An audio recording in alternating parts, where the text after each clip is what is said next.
أعوذ بالله من الشيطان الرجيم وكذلك أوحينا إليك قرآنا عربيا لتنذر أم القرى ومن حولها وتنذر يوم الجمع لا ريب فيه فريق في الجنة وفريق في السعير. يا قرآن ربي سورة شورى كيستي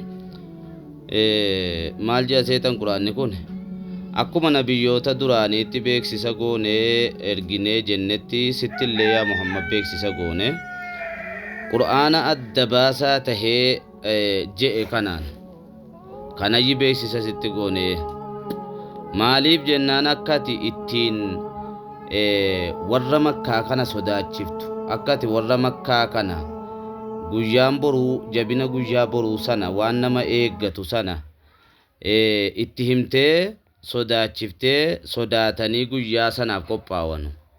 Ammas wayi kana qofa waman hawlahaa je namoota moggaa isii jiranillee makka qofatti hin dhaabbanne ummal quraa je'ee takkasitti wanni inni je'eef isiitu wasaxarra jirti.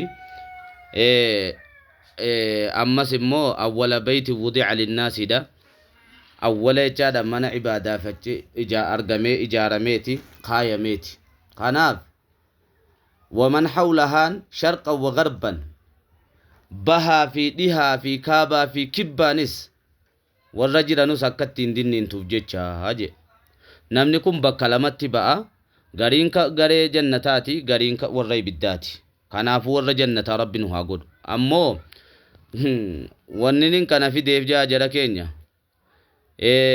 pheenxee tokko asirraa dhiichiftu agarra. Qur'aana kana nuti maali arabarraa amantii as nutti dhufe amantii arabarraa nutti dhufe je'aniita asirraa ni dubbanna je'aniituma ittiin ajandaa godhatanii feemasuu barbaadan tokko dhagahama. Isii kanaaf sheer godhaa ittiin gayaa. Maaliif jennaan amantii qur'aanni bareedaan kabajamaan kun ergamaa rabbii irratti bu'ee ummata guutuudha ergame. Santu deemee dhufee nu ga'eemi. Isaan immoo araba waaqessaa jiru iyyuu ka arabayyi waaqessuu jiran kana maaliif gadi hin laalle amantiisa achii dhufe kana dubbachuu dhiisanii waaqa itti amanan kana humaan laalle nabiyyi rabbi obboleeyyan nabi Muhammadiin illee obboleeyyani ambiyoonni guutuun obboleeyyan akkasuma wajji warri Yahudaaf Nasaaraani ka ilmaan adeerooti bar araba ergamaan rabbii keessatti dhalateen ilmaan adeeraati. Isa kanaafuu isaan immoo ka nabiyyallaahi Ciisaan immoo kan Maryamaati eessatti akkasiin galtu ni beektan. Kanaaf hedduu dhiichisuu dhiisaati gallaala dubbisaa dhageessanii yoo isinitti dhaga'ame hin dhaga'ama. Kanaafuu haa gad ilaalamuu tokko jechuudha.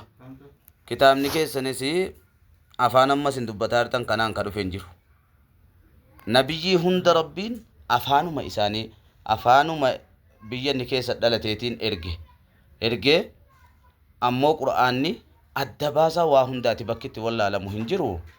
An kanan beekaa maalan duuba kanan beekaa kana taddanaa baasaa ji'a tokko. Atin beektu yookaan nama qalbiin isaa dhaabbanaa tahetu beeka nama qalbii isaa rabbiin qulfii irraa hiike. Kanaafuu jechaadha kanaaf adda baha malee nama qalbiin qulfiitiif addan bahu. Kanaafuu warra ibiddaa rabbiin hin godhin warra jannataa rabbiin haa godhu. Pheenxee garii gaafa deessu haati osoo laga dhaqatti jiran pheenxee garii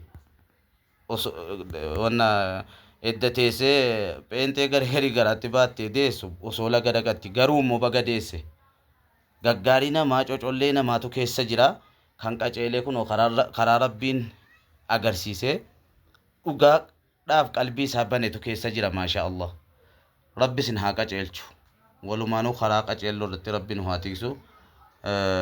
Qoota wassalaamu alaikum warahmatullahi